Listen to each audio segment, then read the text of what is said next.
right. Streaming live. Why are we streaming live on YouTube? Because it'll be way easier for our girls to watch it back because I won't have to throw the recording on there. It'll already be there. And in case anyone in the general public pops along, it's Enneagram. Let them comment. Okay, so did you guys see I put this all in the chat? Welcome everybody. Not the chat. I put this in the Vox group. I put it in the Vox group. And I thought it might be helpful if you already, and it's already fascinating. So Rhonda already recognized something. And I was like, I wonder if Mary Kay attracts a certain personality. So I found that fascinating. So Rhonda is the only challenger, but Rhonda, your close second is enthusiast. So Rhonda is really tight with 2.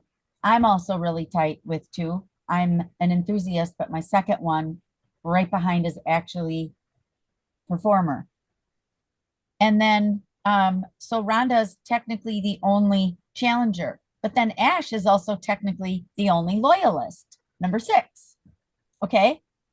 So we've got 3 perfectionists. We've got 2 peacemakers and some helpers. So, and 2 enthusiasts, potentially 3. So I just thought it was interesting. We have no investigators, which just then made me wonder if investigators are more men.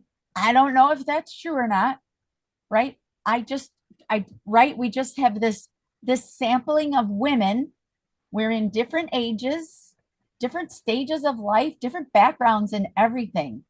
So I just found that to be fascinating. And then I was like, I wonder, like, I wonder if we did an Enneagram study, like across all Mary Kay women, is there,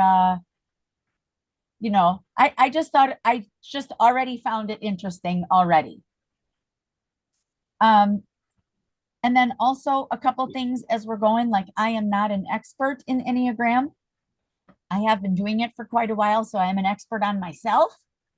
I'm not an expert on other people. So this isn't like Lisa's the teacher. It's not that at all. Okay.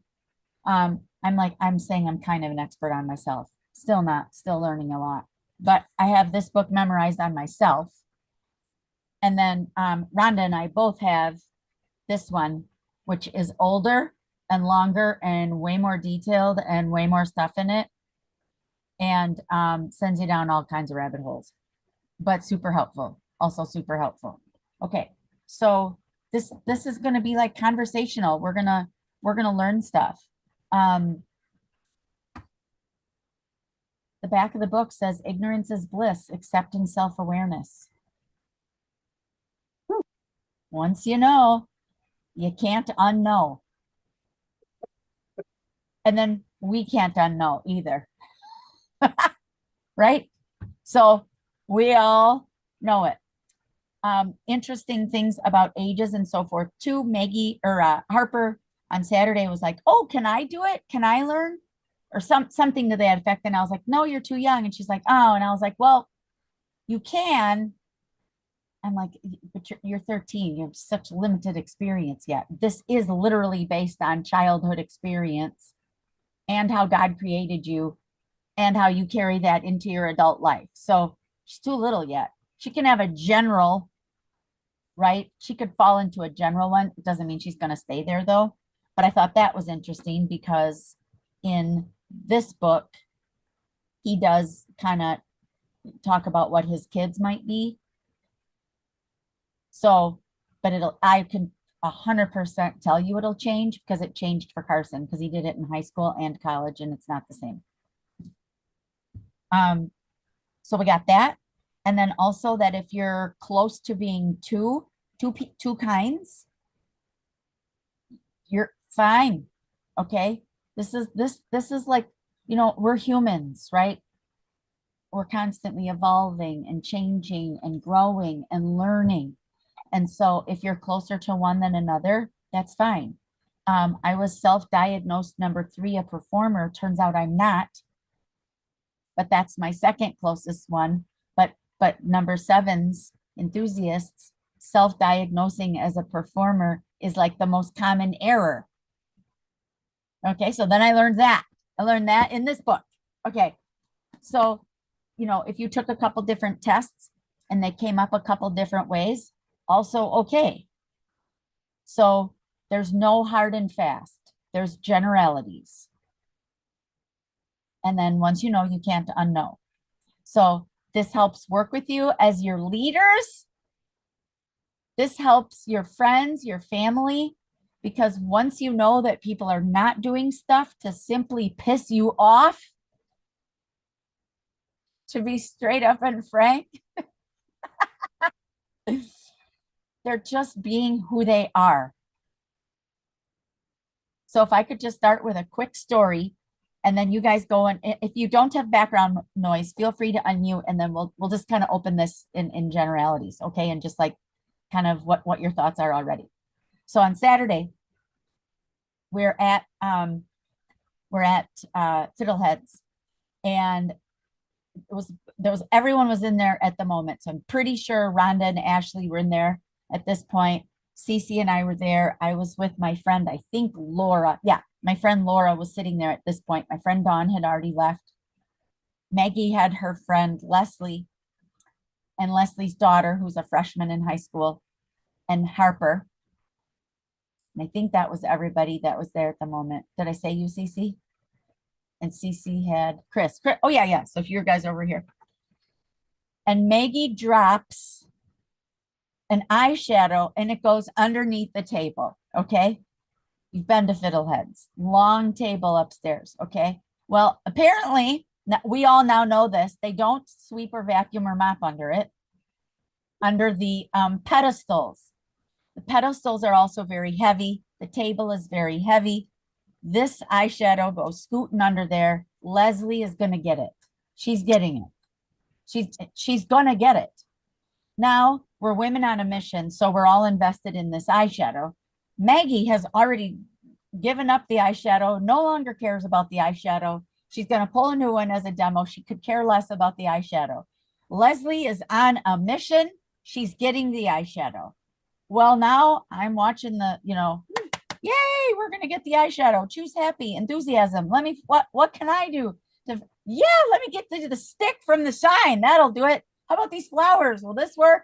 Everything, nothing's working. Finally, the stick.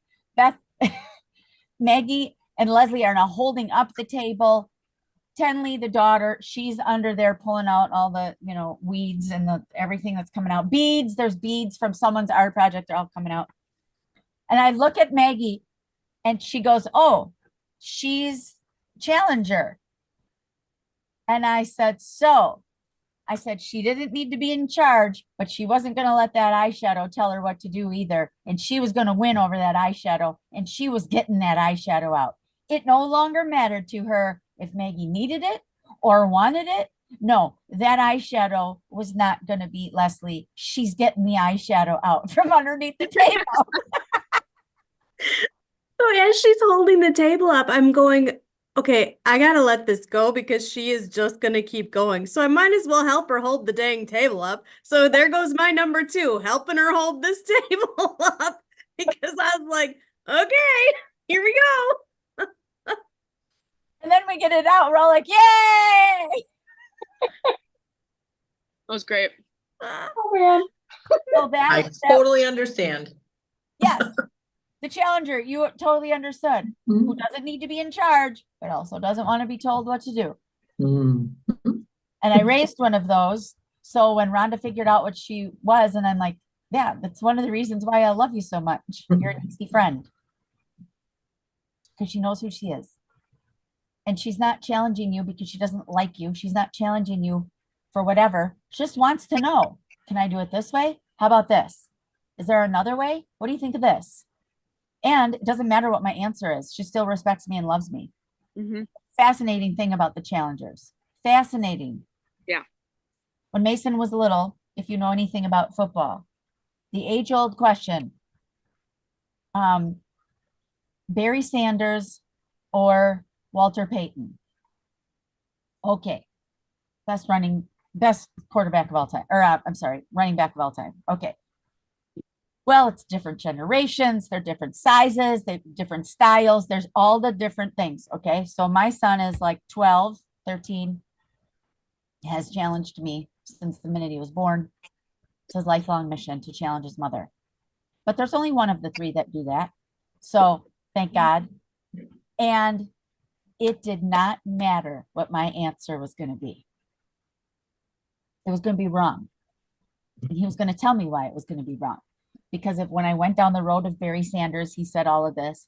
And then when I went down the road of Walter Payton, he said all of this. So like ultimately I was like, well, do you actually want to know what I think? Or are you just going to keep arguing with me? Arguing. Yeah. And this was before I knew anything about the Enneagram. And then when I learned about it and realized that a challenger wants a good tete-a-tete back and forth because it's how they operate, not because they hate you. They're not even necessarily trying to change your opinion. Just here it is. And it was fascinating because then, you know, if I got flustered, Mason loved that. Okay. Yep, Now yep. he's also, you know, he's also the boy version of that, right? So, you know, and that was the young version, but that's where I saw it start coming out. So when we did this, I was like, I already know what you are, Mason. It's fascinating. It's fascinating things. So using real life, that's a real life story. I've used real life stories. Rhonda and I and Ashley had lunch on Saturday. And Rhonda was talking about pets versus family and pets being like family. And she is telling her thing. And she's just telling it. Ashley and I are like, that's cool. Yay. Me, how can we turn that into a party? And Ashley's like, okay. And we're like, we're all just being. Honey, be yourself. Right? We're all just being who we are. We're all just being who we are. And that's really, I think, what I love about the Enneagram study. And it's just is who you are. Okay. Who has something they want to add or any sort of conversation you want to have around it? Mom. I had a giggle fest all by myself because I was reading about me behaving and how I have this thing about the dishwasher being loaded perfectly so that all the water gets all of the soap, all of the round the dishes, and they get perfectly clean with one washing. And when somebody else loads the dishwasher and I don't think it's going to work, I fix it because I have to, because it's not going to work. I'll have to do it again. So I just fix it. Procrastinator? Yeah, I always procrastinate because I have to think through my process. I have to make sure that what I'm going to do is going to be right. And I have to do it the most perfect way I can get it done. And if I have to stay up late to do it, I'll do that. But I want it the way I want to do it. That's Dory. Okay, that's Dory. The genetics said copy paste, but they skipped a generation. Right. You two are both also the oldest girl, by the way, in Yeah. your families. Hey, at least you Yeah. know where you got it.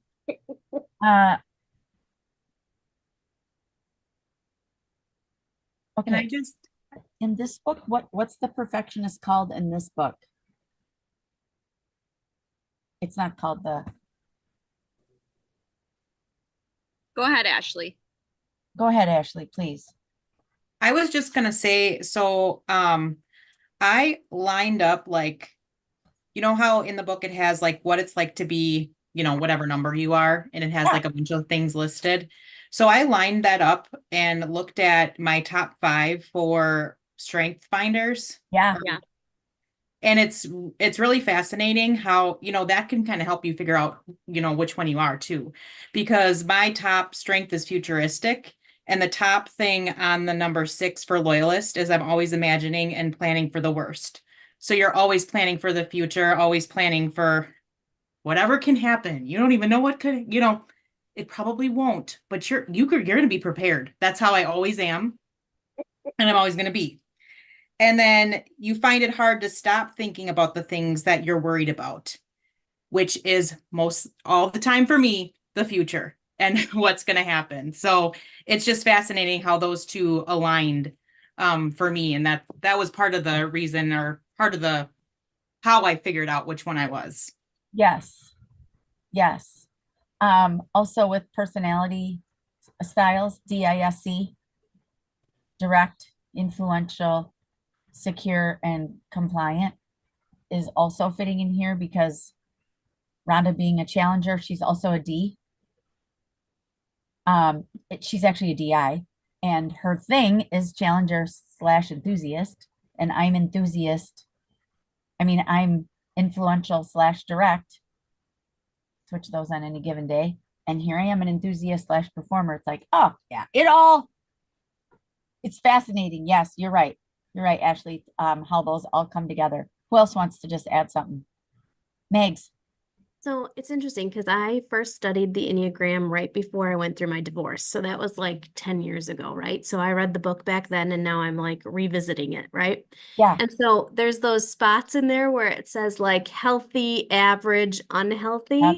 Yep. And it's really interesting to see like the progression because I was definitely in the unhealthy category 10 years ago.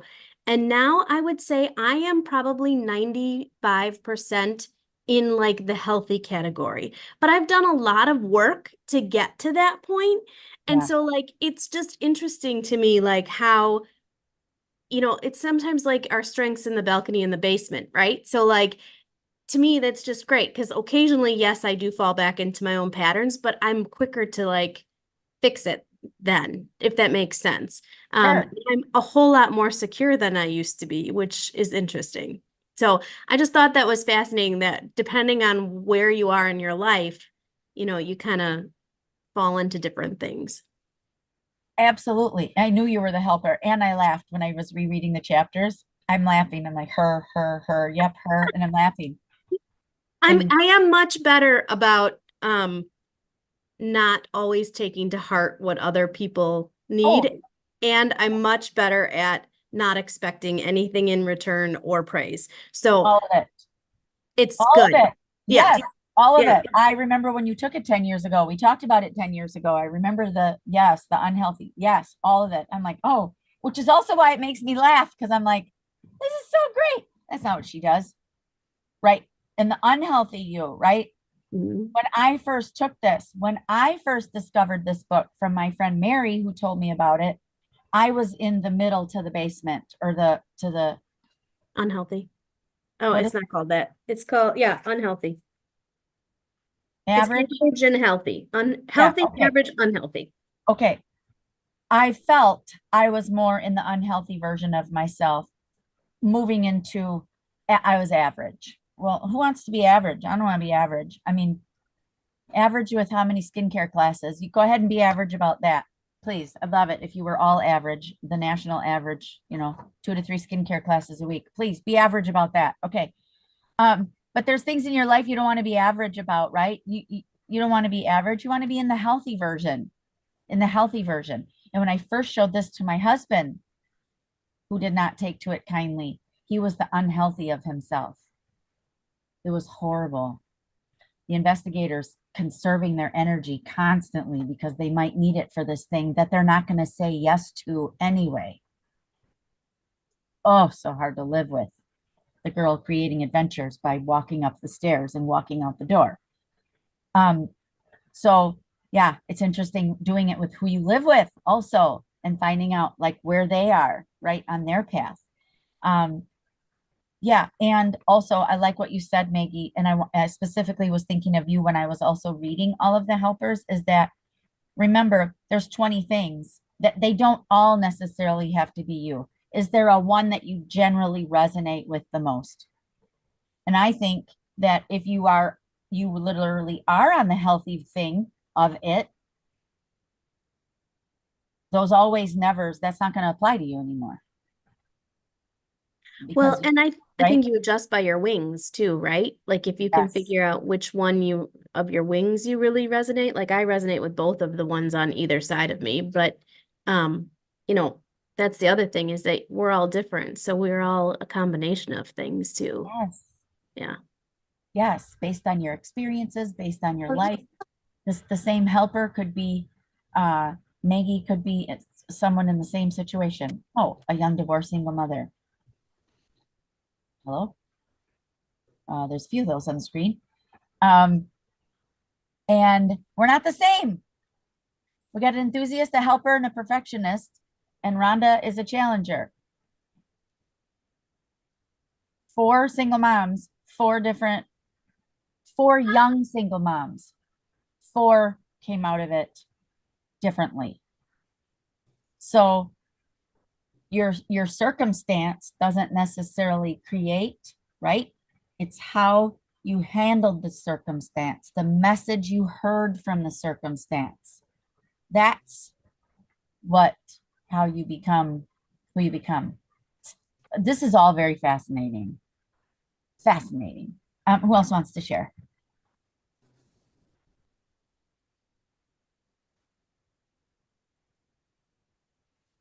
Cease, did you say anything yet? I want to hear from Audrey. Oh, okay, great.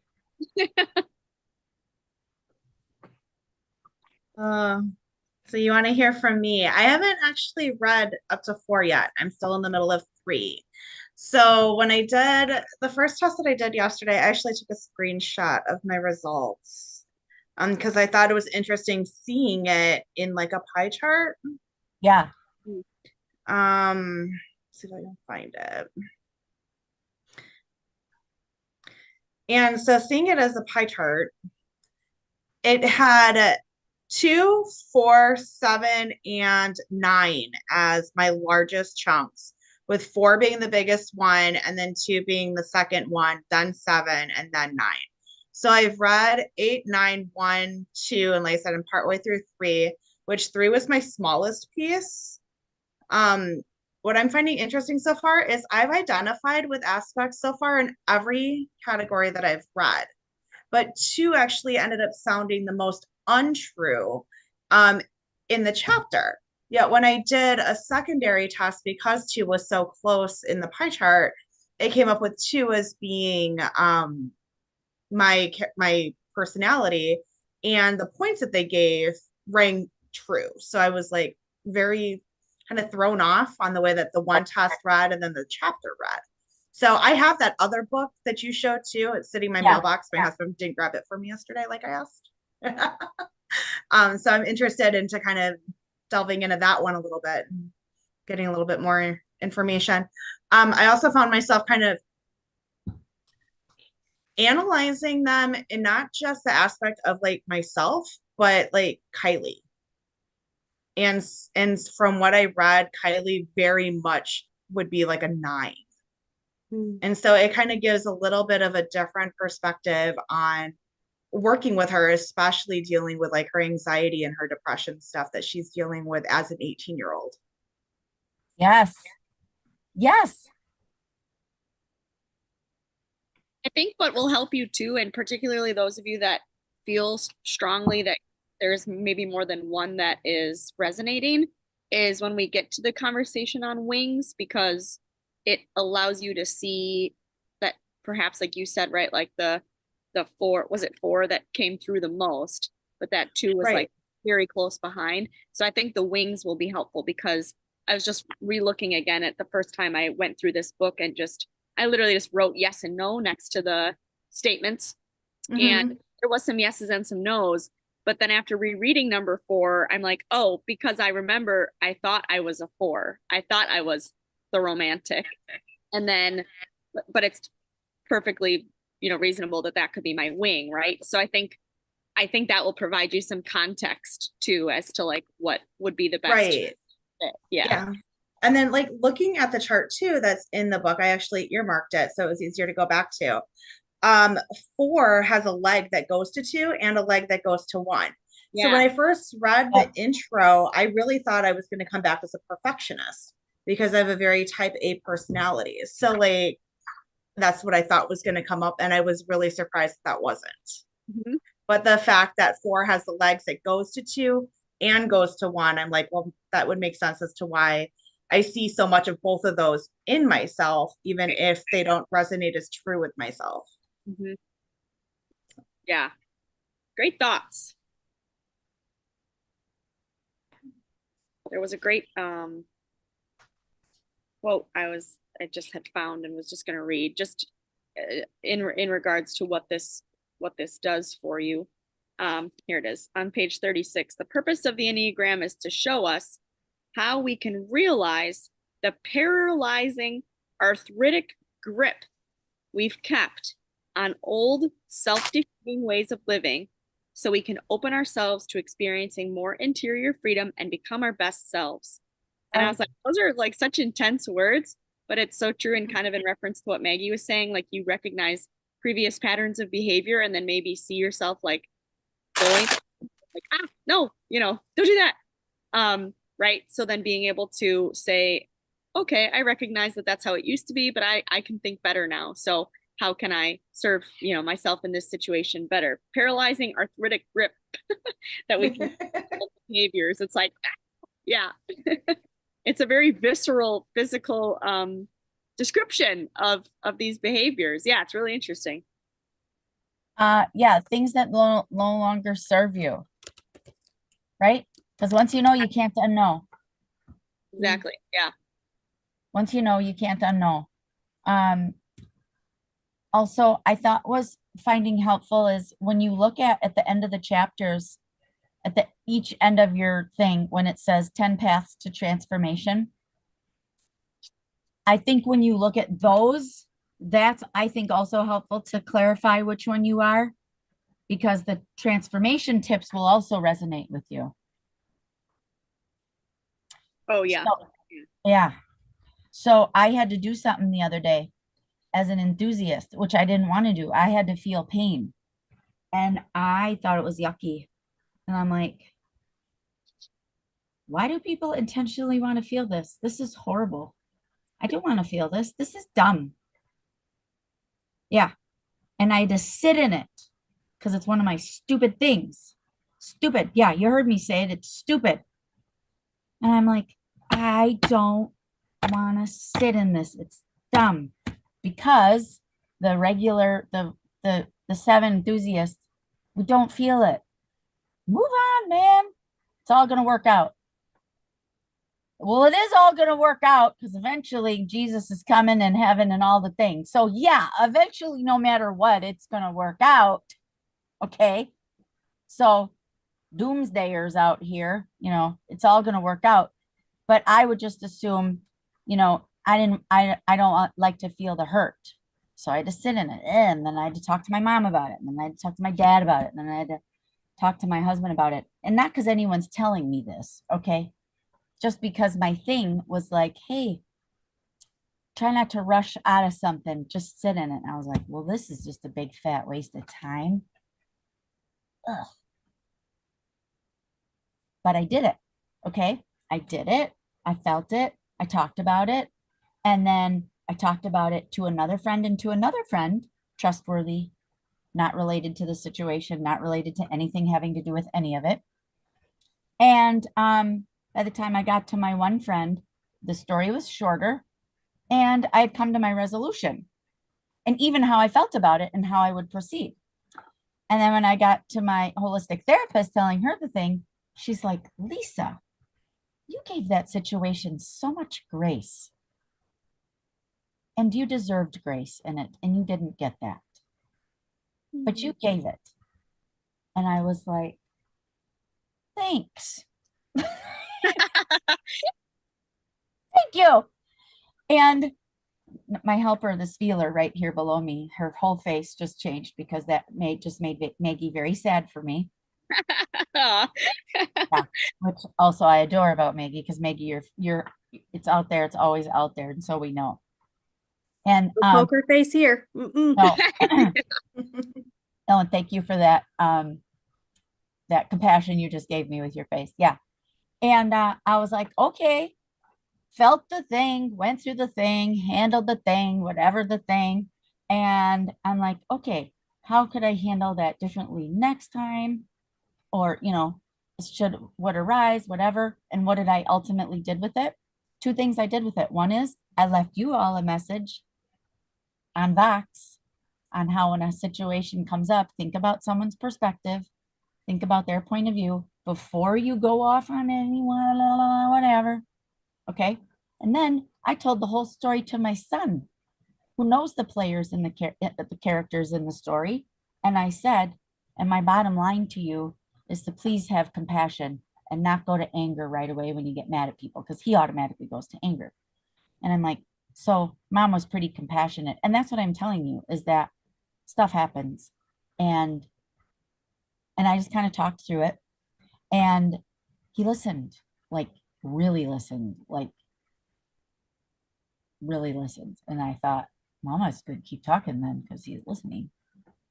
And so that gave me my resolution. And this book, see, I'm aware now, so I can't be unaware anymore, made me think, okay, have you avoided this type of pain in the past? Okay, by the way, we're all, this is a safe place, keeping in mind, my mother and my daughter are on here. So you are who you are because of wounded messages you received as a child and how you handled those wounding messages. Okay, so I am not sitting here blaming my mother here for anything. And my daughter's not sitting here blaming me for anything. Okay, these are all like, we're big girls, right? Can have these big girl conversations. So my parents got divorced when I was 9. And the book literally says, whether your parents sat you down to tell you they were getting divorced one evening, I'm like, that happened. It was my mom. My mom did it. My mom said that.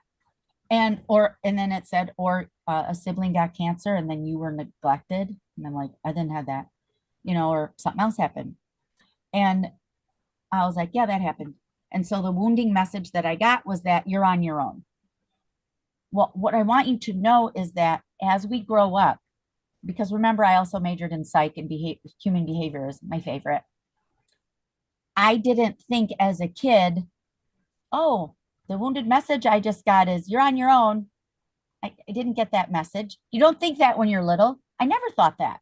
I never thought I was on my own. And I was a latchkey kid and did a lot of stuff by myself. And by the way, I am one of the most content enthusiasts you will ever know, by themselves with no TV or no radio on. Okay. Well, the party's in my head all the time anyway, but I can be alone a long time because I was alone a lot. I don't look back on my childhood and go, wow, I was alone a lot. I go, oh yeah, I was alone a lot. Like, I don't look back and go, my mother had to work, you guys. Like, I knew how to be a latchkey kid. I was incredibly responsible. And that's what she raised. That's what I raised. 5 times worse. Is that why you did? No, since you were 5. Oh yeah. Incredibly responsible. You were making coffee and breakfast for everybody. Yeah, I was. Yeah. And I wanted to. So why I'm telling you this is because the wounded message that apparently I heard as a child that brought me to here is, hey, you're on your own. Well, I was on my own, but as a little kid, I'm not walking around thinking that, okay? I just know I got to let myself in when I get home and mom will be home in an hour. Like, your life is your life. It's also why children are resilient. You're just living the life that you're living. So also for our young moms, remember that. Your kids are resilient and really care about what's in front of them. Are they eating something? Are they, are they what? Is there a dog to play with? Like, whatever. Don't, yeah. So the message, the healing message then, well, it's different in that other book. I really like that other book. If you guys can swing the finances or find value in it, this one's deeper and it's a lot. It's a lot. But It's on Amazon for $13. Oh, great.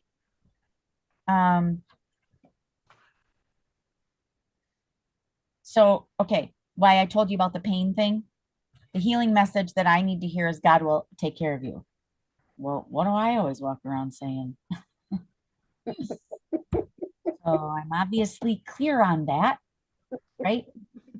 I always knew God would never leave me. I always knew God was always there for me because my mother raised me in faith and I always knew that God was there. So I'm like, oh, well, I'm clear on that. Yeah, I'm clear on that. And I like that because I obviously I know I'm into that healthier version of me, right? So when you find what the wounding message was and then what the healing message can be, why I had to feel that pain of the situation that happened with some friends was that if I was little and I was on my own, and so the wounding message was, you're on your own. Well, that hurts, right? That can be hurtful.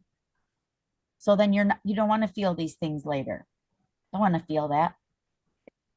The brain is fascinating, by the way. It can rewire. Remember, this is all to educate you and help you become truly who God created you to be, the most fantastic version of you. I love this. I love this because I would tell Terry, we talk about different ways we were raised. I married the country boy, okay, who knew no sidewalks. And there was one Black person, like to give you the lack of diversity. Black Pat was his name in Sauk and Prairie. Okay. So one Black person. I don't think there was any brown people at all. Brown, Mexican, Latinos, anything. European, nothing. I mean, he grew up in German, Catholic, small town farming community. Okay. And so he had no diversity, grew up totally different than I did and was constantly surrounded by people. He couldn't get away from people. 5 siblings, 2 parents, someone's always home, someone's always in his face. I'm like, no one was ever in my face except when I was naughty, my mom was, but you know, so it's like you literally talk to someone and go, oh, that didn't happen to me. No, no, I didn't have that. Or, oh, well, I had it like this. So like in talking with my husband about simply what our home life was like on an everyday basis made me go, huh, I'm going to unpack that. Fascinating things. Just fascinating. And then, it's not blaming, right? This is how I grew up. This was my thing. This is now how I'm moving forward. And now I know this. Now I know this about myself. Now I know this about my family. I know what all 3 of my kids are and my husband. Something that he does, I'm not giving you an exact example because I'm not thinking of one, but I recently for sure remember he did something recently that I laughed out loud at because it was straight up investigator behavior.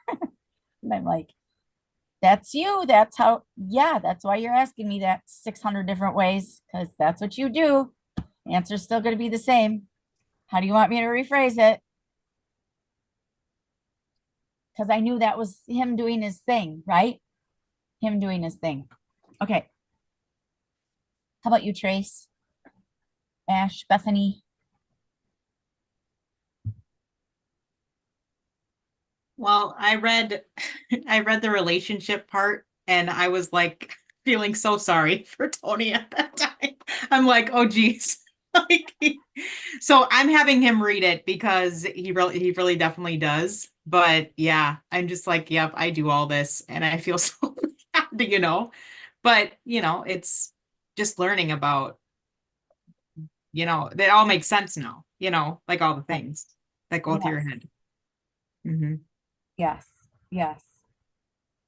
Yeah. Don't feel sorry for him. Look up his part for the I know. We have to Yeah. do that. We have to do that. Yeah. Yeah, for sure. Yeah. Hmm. Trace. Honestly, I'm still exploring because I came in, I mean, no excuses, but I just am newer to the process. And Yeah. this is why, honestly, even though I took a quiz from a link online just to kind of narrow in, because I was reading one and thinking that was me, but this one test revealed me as helper. And I thought, well, but I'm not confident yet that that's totally me. But I will tell you that even reading, I started out reading because I'm very compliant and do things decently and in order as a Presbyterian does. And so I started initially reading from the beginning, right? And then going through. And then all of a sudden I was like, well, wait, now it says I'm a 2, which means I have to skip ahead. And that makes me uncomfortable. So it's actually just in the act of doing that is like, there's some interesting things that have yet to be revealed in this whole process that I'm excited about and a little afraid of. So, Tracy, that's funny you say that because when I first went through it, I thought maybe I was a 1 too, because I have some tendencies of the 1. So I would challenge you to read all of the wings around those couple of them because that'll help you figure out what you are. Because you could be a 1 with a 2 tendency, and sometimes your 2 tendencies are just coming through really strong in a particular day, if you will. Or you could be a 2 with a 1 and so, it's funny because I actually have things that happen in both, like both of my wings. Like, so there are certain things that make up the 1 and the other one, the 1 and the 3. Like I do both of those things. So just, I guess, read the ones all around it because that'll help you figure it out. Okay. Thanks. It's fun though. This is really fascinating in a really good way. It is fascinating. I also think based on what you both just said and Trace that, okay, if I could give you guys some guidance on the book, read your thing. Don't worry about all the other ones. Don't read in order, read your thing. I don't even know what half the words are on all the rest of the pages because it doesn't appear, I wasn't going to waste any time doing that. Well, I needed to learn about myself and memorize myself. And then I was going to dive into the others. And I'll read a little bit about each of you so that I understand a little of it, but I don't live with any of you. So I need to know myself. To thine own self to thine own self be true. And my husband, and then the kid that still lives here, and then my children, and my team as a generality. So I just know in general how to work with you better, right? And yeah, so I'll give you permission, Trace. Maybe that'll help you. Will that help you? Thanks. I gave you permission. Okay, I'll do that. Okay. Bethany and Dawn, got anything to add? I'll go. So when I took the quiz, I was like, oh, I'm definitely a perfectionist. Totally thought that's what was going to come up. And so when it wasn't not that in the first try or the second try, I was like, hold on, wait. Because I see myself as the perfectionist. Like, I don't start a project unless I know I can complete it or at least get to a stopping point, unless I have the enough time to make it look good to a certain point, and then I can make sure I have time to finish it later. Like, I'll have big projects on my plate and I'm like, I won't even start it until I know I can do it in the best way I can. And so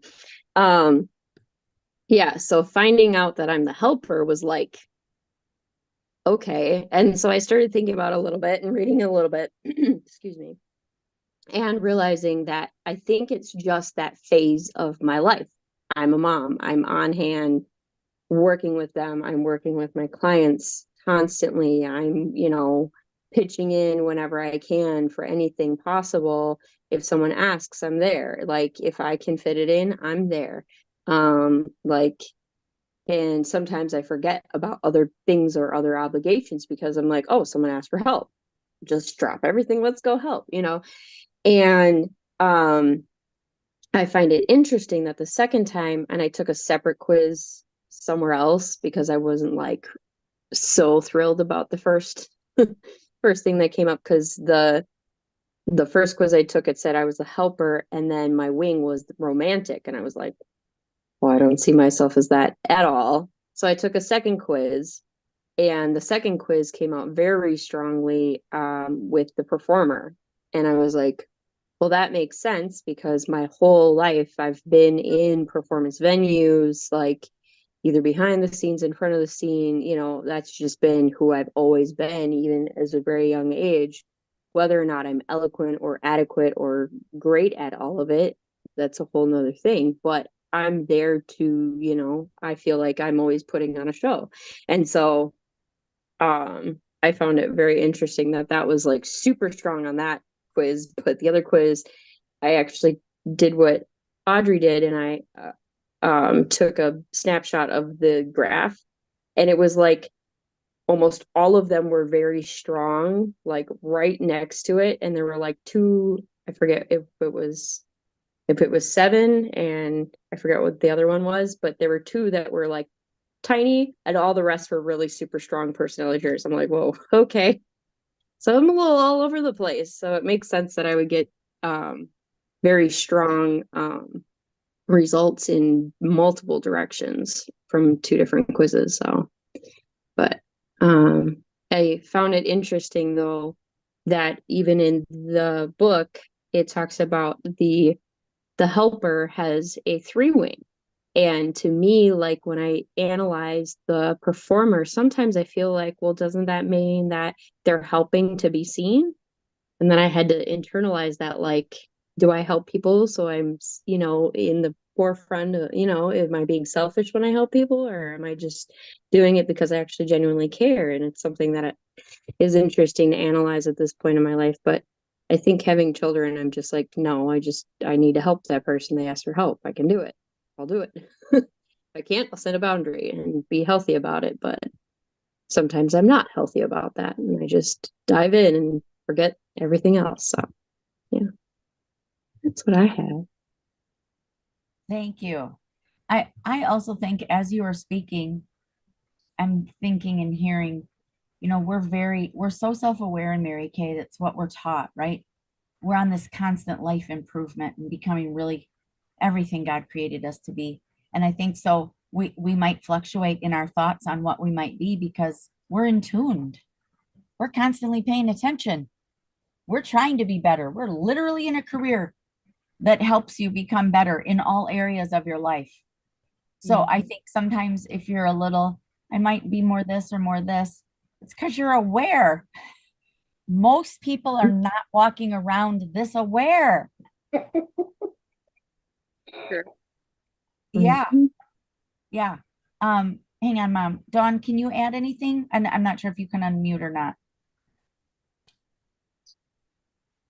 I know she typed earlier.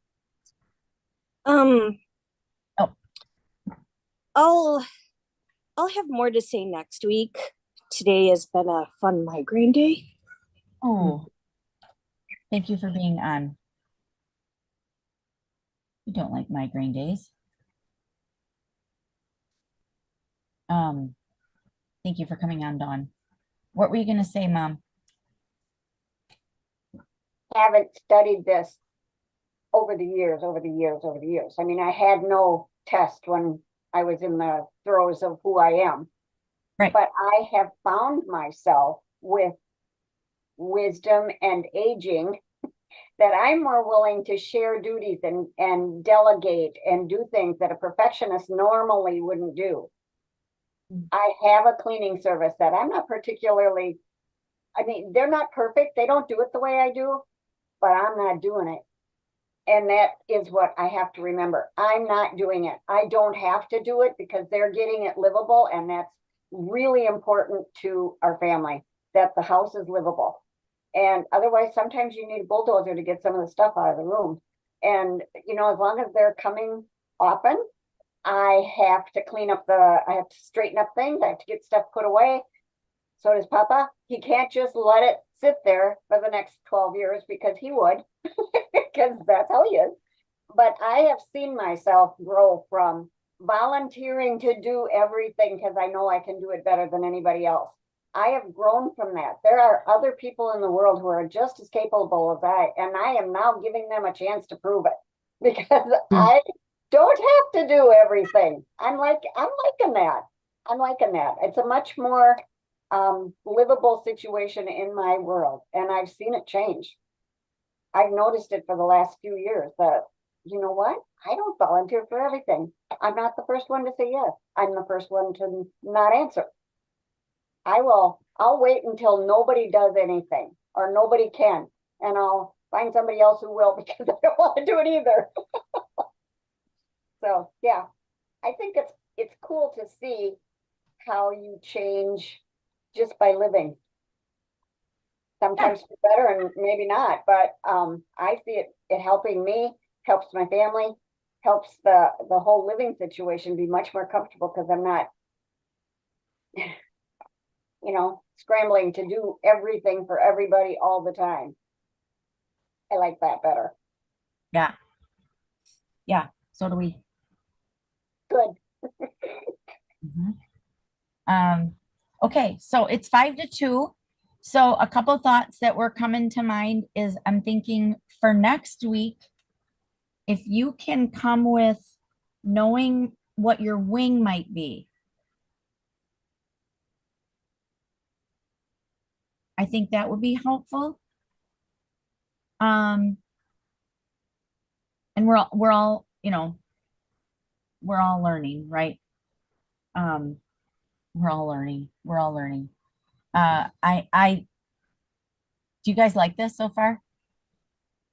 Yeah, good. And I have not only healing thoughts, but questions. I would like the helpers. Okay, this may or may not be true. It seems to me a helper of all the Enneagrams could burn out the fastest. Probably And true. They just Without nodded. boundaries. Mhm. Okay, so Mhm. I literally want to ask all three of you helpers. I don't know where you're at on the scale of healthy, unhealthy, average. I don't know where you're at. It doesn't matter. My question is, when you find yourself making an excuse why you can't do something or a reason, it can be an excuse or a reason. How many times is it because you're doing something for someone else?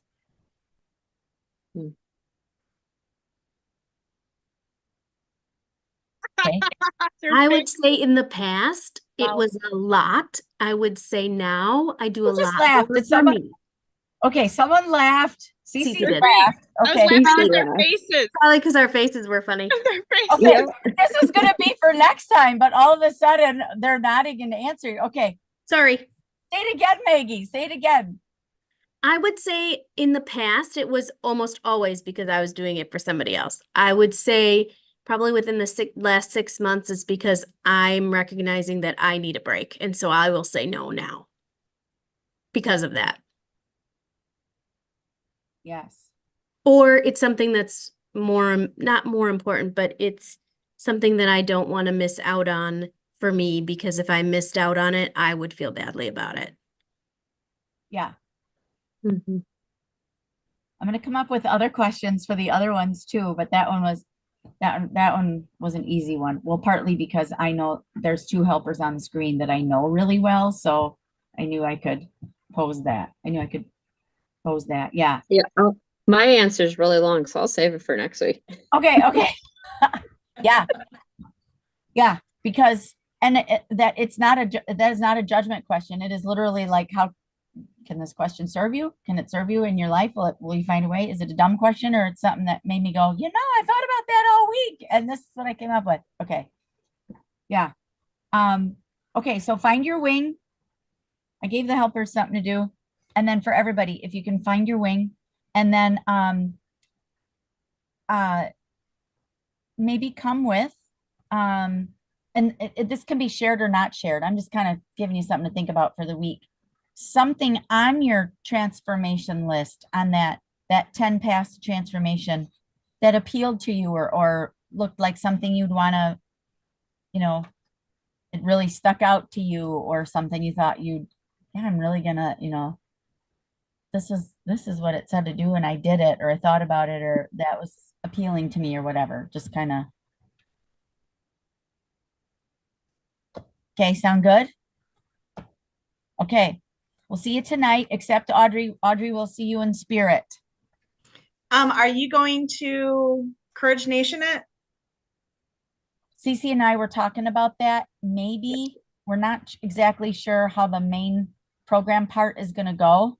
There are 5 or 6 guests, and we do want them to like be able to say what they do. And Right. yeah, I just thought I would ask before I looked for it. great question. I'll text you if we're going to do it. All right, sounds good. Because I would like to. I know, also don't know the time it'll be. Around 7. I don't know. Okay. All right. Lisa, we can use my phone if that's helpful again, like we did the last time. Did we use your phone? Yeah. And I have my battery pack, so then we don't even have to plug it into the wall. It sounds like we're going to do it, Audrey. All right. Just like that. I'll keep Handle. an eye out for it. Great. Thank you for your help on that, Megs. Thanks for the suggestion, Audrey. Yeah, thanks. All right, girls. Thank you. Thanks, everyone. Bye.